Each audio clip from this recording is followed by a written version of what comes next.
Je suis associé donc, avec mes parents et un tiers donc, au sein du GAEC Dynamique sur l'Heureux.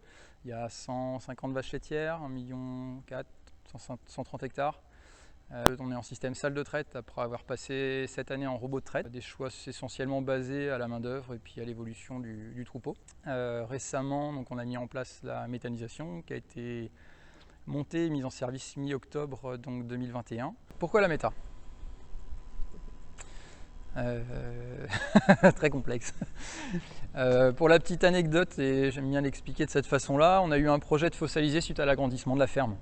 Le projet de fossiliser était sur une parcelle déportée et pour notre grand bonheur, on a eu le droit à une levée de bouclier d'énormément de voisins qui n'étaient pas d'accord pour des nuisances éventuelles dont ils ne connaissaient finalement pas la finalité.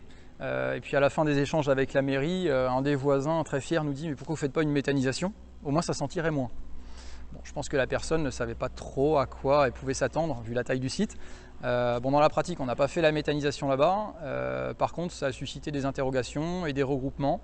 Donc, je me suis rapproché dans un premier temps de mon cousin, producteur de porc sur Chavagne, 500 truies naissants engraisseurs, pour s'apercevoir que ce n'était pas encore assez important en termes de taille et d'effet d'échelle pour arriver à quelque chose d'intéressant financièrement.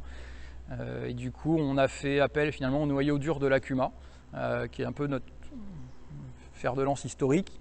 Et donc du coup aujourd'hui on est 4 associés, donc mon cousin, donc 500 truies naissants engraisseurs, le GAEC 140 vaches laitières, GAEC La Robinet, donc Vincent Laurent 200 vaches laitières et la suite, et Yannick Réau donc là où finalement a été construite la méta sur une de ses parcelles avec 60 mères en vaches allaitantes en limousine. Alors, donc le projet donc biogaz de la Vilaine ici, on est parti sur 70 normomètres cubes. On est sur de l'injection. On a la chance d'avoir le tuyau qui passe à 125 mètres. À 125 mètres, ça laisse un peu de billes pour financer autre chose et pour aussi prévoir l'avenir sur la méthanisation. Les 70 normomètres cubes sont 70 normaux qui ont été entièrement sécurisés via des effluents d'élevage. C'est-à-dire qu'on fait nos 70 normaux à nous 4 avec nos effluents d'élevage et sans surplus de matière depuis l'extérieur. Et ça, pour nous, c'était hyper important. C'est ce qui a aussi fait finalement que les banques nous ont suivis dès le début. Concernant les intrants, le cours de projet, le projet s'est finalisé. On arrivait à 6 mois de la fin de la construction, qu'on avait 4 propositions d'apporteurs supplémentaires. C'est tout de suite plus simple de rejoindre un projet quand il est sorti de terre. Et on avait anticipé ça sur la méta en capacité d'évolution. Donc on se retrouve aujourd'hui avec 8 apporteurs, y compris nous, toujours des flux en élevage, très peu en matière végétale.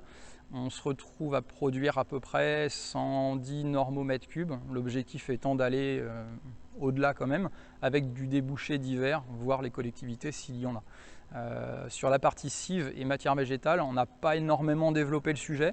On profite surtout d'opportunités de voisins qui ont soit du surplus en culture de vente et qu'on va potentiellement racheter avant la coopérative pour du grain par exemple.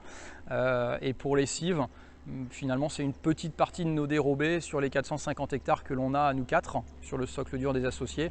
On consacre un petit peu chacun 10-15 hectares pour la méthanisation. Dans le même temps, on a eu l'occasion de reprendre 40 hectares de terre via la méthanisation. Plutôt que de se battre et de savoir lequel de nous 4 allait récupérer ces 40 hectares de terre, on a fait le choix de les reprendre collectivement avec la méta pour faire un socle de culture, d'assolement, qui nous a aussi permis de réorganiser nos cultures et nos parcellaires. Ce qui fait qu'aujourd'hui, on a 40 hectares en dédiés pour la méta, qu'on ne prend plus ou pas sur nos propres assolements qui sont eux dédiés à l'élevage. Donc ça, c'était aussi un choix de façon à ne pas mélanger élevage et méthanisation. Et donc on a 800-900 mètres carrés de panneaux photovoltaïques en autoconsommation pure, sans réinjection de surplus, donc sur la méthanisation, pour les besoins de l'énergie de base, à savoir le fonctionnement du compresseur et divers accessoires permanents. 3,9 millions, et puis au cours d'un chantier, forcément il y a des dépassements, on arrive à 4,5 millions, c'est pas anodin. Alors c'est des dépassements qui sont créés en partie liés à ces nouveaux apporteurs qui ont signalé leur présence finalement au cours du chantier. Et du coup, il n'était pas trop tard pour modifier certaines choses sur le projet et du coup préparer finalement leur arrivée et éviter de se retrouver au pied du mur le jour où il aurait fallu faire des évolutions. Donc tout est prévu ici pour doubler. Alors c'est simple.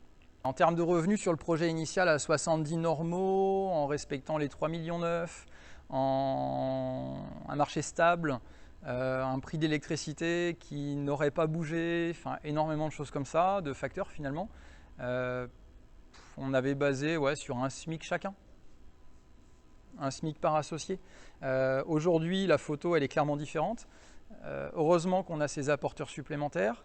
Heureusement qu'on a eu la capacité de faire évoluer notre méthanisation à moindre coût parce qu'on l'avait anticipé pendant le projet, parce que finalement les augmentations des charges d'électricité à elles seules suffisent à rogner ce SMIC qu'on aurait pu avoir chacun, et ce dès la première année.